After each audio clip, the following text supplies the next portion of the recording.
जबै नैहर 100 नंबर बोलाई के, चली जबै नैहर 100 नंबर बोलाई के, चली जबै नैहर 100 नंबर बोलाई के।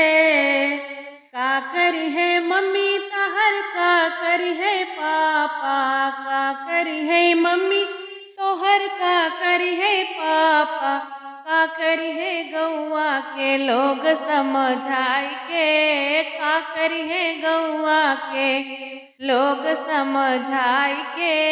चल जबै नैहर हो 100 नंबर बोलाई के, चली जबै नैहर 100 नंबर बोलाई के।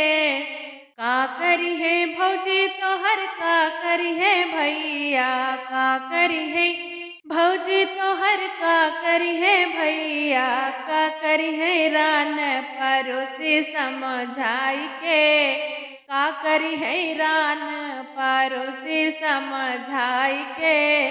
चली जबै नैहर 100 नंबर बोलाई के, चली जबै नैहर 100 नंबर बोलाई के।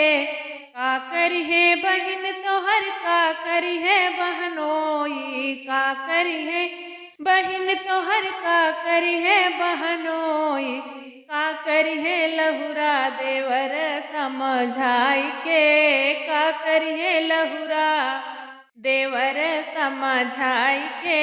चल जबै नैहर 100 नंबर बोलाई के, चल जबै नैहर 100 नंबर बोलाई के।